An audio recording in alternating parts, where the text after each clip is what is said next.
BPF सरकार बिथांमोननिसिम जों गुरैयै खावलायहरो जाहाथे जोंनि NDBनि दा नांबाय थानाय केस बेफोरखौ अननानै जिथुनाखि फोजोबना होयो रायलायनानै 34 इयार्स इसोरो संग्राम खालामनानै दाहालागै जुदि जेबो माबाखौनो मोनाबा माबायदि सान्ति सुक्ति जाखो बियो मैया माने माबानि कर्टनि हियारिं फैदोंमोन डेट ओमफ्राय बेयाव थांनायावनो माने माबानानै वारेन्ट फैदो होननायाव माबा हमनानै वारेन्टनि माबायाव जामिनदार हमनायाव माने रिजेक्ट जादो होननानै बिदि होननानै लाखिदो आरो बे केसा 2010 निनो केस ओमफ्राय दिनैसिम माबायदि जोबा लाखासिनो बेफोरबायदि बारंबार थांबाय थानांगौ बियो इमान बोसोर जाबाय आरो 34 इयार्स इसोरो संग्राम खालामनानै दाहालागै जुदि जेबो माबाखौनो मोनाबा माबायदि सान्ति सुक्ति जाखो बियो बेथ' BTR सरकारा बेखौ एकर्ड खालामना लांबाय NDBफोरखौ लाफानानैनो सान्ति सुक्ति खालामदोंमोन नाथाय दिनै माबायदि बेफोरबायदि बारंबार साफ्रोमबो NDB केडार्सफोरनि सायाव बेफोरबायदि जाखो आरो दिनै लिडारफोराल' बिसि फिसायजों थानानै आराम संसार जागासिनो ओमफ्राय बिसोरनि फिसाफोरा दिनै आलाय सिलाय आनि थानि दिनै सानफ्रोमबो सोरनियाबा डेट फैयो हमना लाङो दाहालागैनो बेफोरबायदि हमना लांबाय थानाय आयेना बोरै जाखो ओमफ्राय बेफोरखौ सरकारा इसेबो नोजोर होनो गियान गैया नामा गावसोरल' मोजाङै जाबाय थानांगौ नामा आरो 4 लाख होदो 4 लाखा दिनैनि दिनाव मायाव खाथिखो माबायदि जाखो माबायदि संसार जानांगौ बिसोरो जेराव गावसोरनि बेक्तिनि थाखायथ' खस्थ' खालामाखैमोन बिसोरो बर' हारिनि थाखायनो खस्थ' खालामदोंमोन खिन्थु दिनै गावसोर बेक्तियाल'सो खस्थ' जागासिनो सोरबा रायजो राजायाबोथ' बिसोरखौ नायफैयाखै रायजोनि थाखायनो संग्राम खालामदोंमोन खिन्थु दिनै बिसोर गाव हारसिङैसो खस्थ' जागासिनो आरो माखासे जेलाव दङ बिसोरबोथ' दा बुहुद बिसोरनि न'खरफोरा हालाय हाफाय जानानै दङना बेफोरखौ सरकारा एसेबो नोजोर होआ नामा माबायदि जागोन बिदिब्ला दा मा फोरमायनो सानदों बेनि बागै दा नोंनि फिसायारि जोबथेसालियाव दङ जोबजाबाय मैयानि दिनाव आथिखालनि जिथु सोलिबाय थानाय मानबता हाग्रामा महिलारि सारनिसिम मा खावलायनो सानदों आं बेखौनो खावलायनो सानो जे आंनि फिसायाल' नङा मालाय सोरबा जोंफोरबायदि गोबां हिनजाव माहारियानो जेनेबा NDBजों हाबा जानाय दङ बिसोरबोथ' आं बायदि भुगिनानै दङ बिसोरनि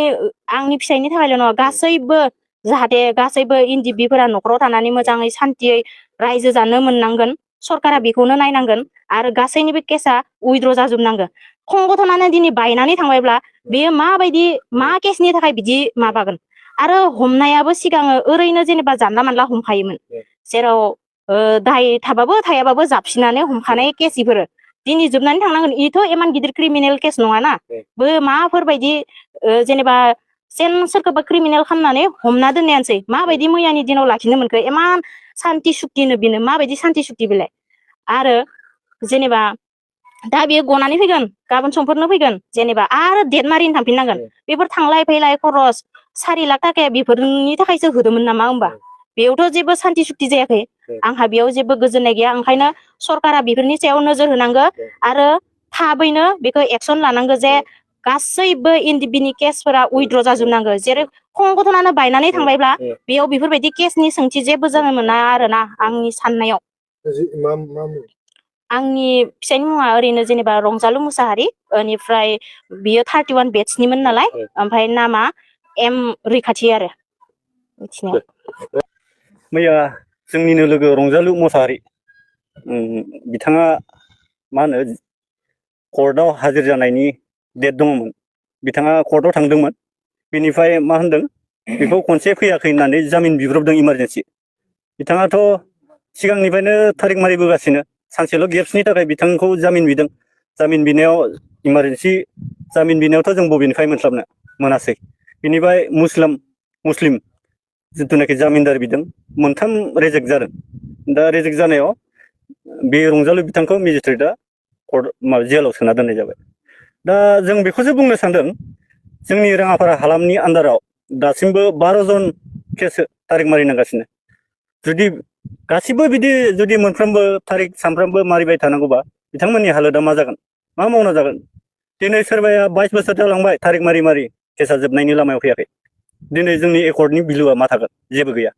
बेनिखायनो जिथुनाखि थांनाय 5 बोसोराव BTR एकर्ड खालामनानै जोंनो जेबो मोजां फिथाइ लाबोनानै होआसै गोबां मानसियानो थारिख मारिनांगासिनो बिथाङाबो बिसना सारियालियाव दासिमबो न'निफ्राय हान्थिनानै थारिख मारिनांगासिनो बिथाङाबो वारेन्ट फैनानै थाखुमानो गोनां जादों साननैसो आरो दिनै रंजालु मुसाहारि बिथाङाबो मोननै केस मारिनांदों आरो बिनि सायाव मारिबाय थासेयावबो सानसेल' एबसेन्ट जानायाव बिथांखौ डाइरेक्टलि जेलाव सोबाय होमबा बिदिनो बयनिबो न'खरा जुदि बिदि हालाय हाफाय जानाङोबा जोंनि हालोदा मा जागोन बेनिखायनो दा गोदानै सोलिबाय थानाय जिथुनाखि बिपिएफ सरखार बिथांमोननिसिम जों गुरैयै खावलायहरो जाहाथे जोंनि एनडिएफबिनि दा नांबाय थानाय केस बेफोरखौ अननानै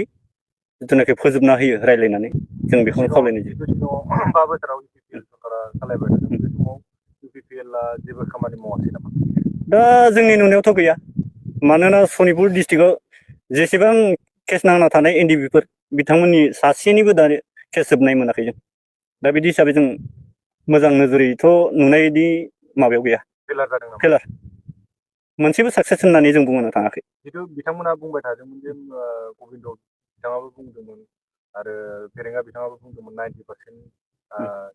जाफुंजोब्बाय बा मावफुंजोब्बाय। खुगाजों बुंनानै मा जानो खामानिखौ मावनानै देखायनांगोन जिथुनाखि जोंनि सनितपुर डिस्ट्रिक्टआव दिनै आंनि केसा जोब्बाय होननानै रावबो बुंना फैनो हायाखै